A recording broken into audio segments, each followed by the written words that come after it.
Bonjour et bienvenue à 5 minutes avec Joanne Turcotte. Bienvenue. Merci. Avec l'Association des auteurs des Laurentides, on vous invite à aimer notre chaîne, à aimer notre vidéo et aussi à la partager pour faire rayonner les auteurs d'ici. Alors aujourd'hui, on parle avec toi, Joanne, de ton livre « Combat d'une vie, combat d'espoir ». Oui. Est-ce que tu as toujours su que tu allais écrire des livres? J'ai toujours aimé écrire, j'ai toujours adoré écrire, mais j'ai commencé à écrire ce livre, cette biographie. En fait, c'est une histoire vécue lorsque Jonathan a eu 17 mois parce que j'ai eu un enfant qui est né à 5 livres. Non, c'est l'inverse. Il est né à 550 grammes. C'est très petit, à peine 1 livre et 3 onces. Et il y a tout un périple au travers de tout ça. Puis j'avais commencé à écrire l'histoire et je l'ai terminée, ça fait à peine 2 ans.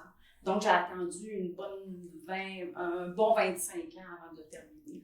Pour pouvoir digérer tout ce que tu avais à vivre et être prête à le oui, partager. c'est pour me libérer parce que à toutes les fois que je connaissais quelqu'un, il fallait toujours que je raconte la même histoire. Puis il y a une certaine souffrance qui s'installe. Donc j'ai dit, je vais l'écrire. Une fois pour toutes, je vais l'écrire. Et quand quelqu'un va vouloir savoir qu'est-ce qui s'est passé, quand tu vas voir mon garçon, parce qu'il est handicapé, en fauteuil roulant électrique et tout, il va lire le livre. Est-ce que tu avais un message? C'est quoi que tu voulais transmettre à tes lecteurs? Moi, ce que je veux, c'est... avec ça, j'ai voulu faire la différence. J'ai voulu donner au suivant parce que je sais qu'il y a beaucoup de parents qui ont vécu la même chose que moi, qui vivent avec un enfant handicapé, puis qui sont pas capables d'en parler. Moi, je me suis dit, je suis capable d'en parler, je vais en parler pour eux et je vais ouvrir des portes, je vais essayer de les aider en écrivant cette histoire-là. As-tu un exemple de quelque chose que tu transmets dans ton livre qui pourrait aider les gens?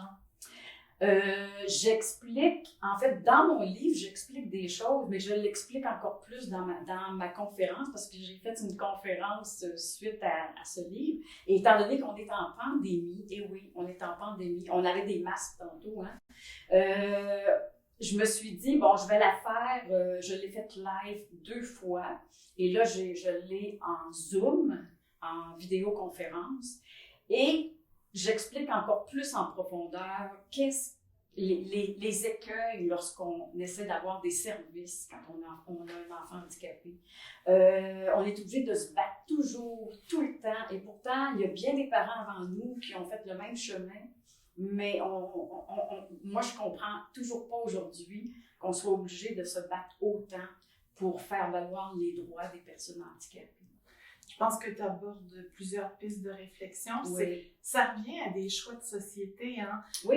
Je pense que tu soulèves des questions qui vont au-delà de ton histoire personnelle. Oui. Puis que tout le monde devrait participer aux choix qu'on fait en tant que société pour les plus vulnérables. Oui.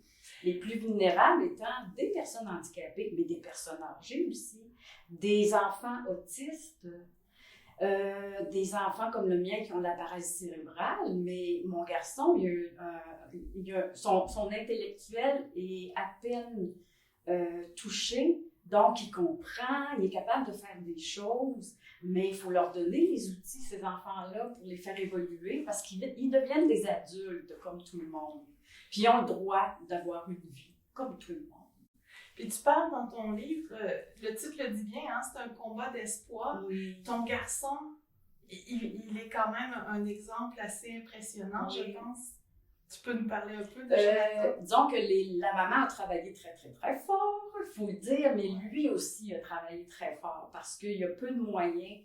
Mais les moyens qu'il a, on les a tellement travaillés ensemble. Puis il y a mon copain aussi que je veux nommer, André, qui lui est arrivé dans ma vie il y a 20 ans, puis lui il m'a supporté dans tout ça. Il adore cet enfant-là comme si c'était le sien. Puis on arrive à faire, il saute en parachute, il a fait du ski dans les Laurentides, il est rendu ambassadeur de sa fondation, là où il demeure en résidence. Et si vous voulez savoir la suite, il y a une conférence. Ben, on vous invite à acheter le livre de Joanne, à acheter Québécois, à acheter des livres des Laurentides, aimer notre chaîne, partagez la vidéo, abonnez-vous et merci. Suivez les prochaines vidéos qui vont venir.